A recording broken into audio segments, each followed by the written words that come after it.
Yo, what's up mga kaibigan? Nalina tayo magkwentuhan. Opisyal ng tinanggihan ni Austin Reeves ang $14.9 million per year na offer ng Lakers. Dahil dito ay free agent na nga si Austin Reeves matapos ang season na ito at madaming team ang handang magbigay sa kanya ng 30 to 45 million per year na sahod. Isang bagay nga ito na kailangan tapatan o at least dikitan ng Lakers kung nais nga nilang manatili ang kanilang undrafted rising star sa kanilang team.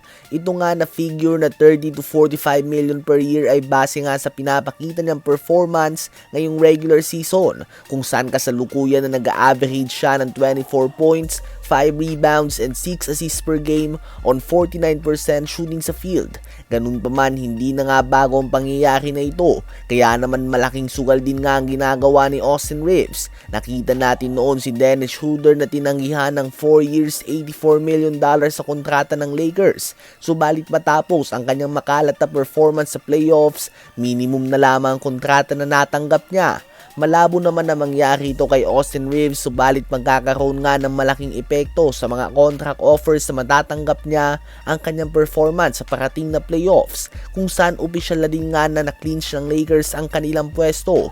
Ibig sabihin ay kahit na matalo pa nga sila sa lahat ng natitira nilang games ay hindi na sila malalagay pa sa play-in spots o kaya naman sa labas ng top 6 ng West. Kailangan nga ni Austin Reeves na maglaro na tila ba ay may kailangan siyang patunayan ngayong playoffs. At kailangan niya nga talaga na patunayan na kaya niya maging second best player sa isang contender tuwing playoffs. At kailangan niya itong patunayan dahil ito na nga ang pagkakataon niya na makakuha ng malaking kontrata.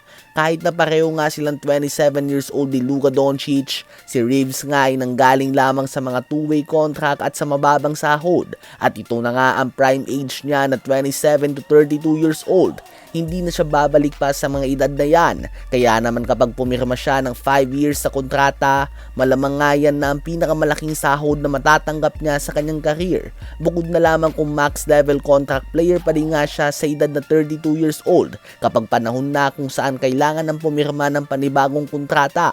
Sa palagay nyo ba ay tama lamang na tinanggihan ni Austin Reeves ang 14.9 million per year na sahod? Habang si Anthony Davis naman ay binigyan na nga ng go signal ng Washington Wizards medical staff na lumahok sa light contact practice bilang paghahanda para sa kanyang pagbabalik. Ganun pa man ay huli na nga ang lahat. Ang Washington Wizards ay hawak ang isa sa mga pinakamadungis na record sa NBA ngayon na 17 wins and 58 losses. May 8 games remaining pa nga sila sa season na ito. Kaya naman kapag dumating na nga yung panahon na handa nang bumalik sa full contact practice si Anthony Davis, malamang nga ay nagbabakasyon na ang kanyang mga kakampi. So very unfortunate situation nga para sa kanyang mga kaibigan. Ano ba masasabi nyo tungkol dito?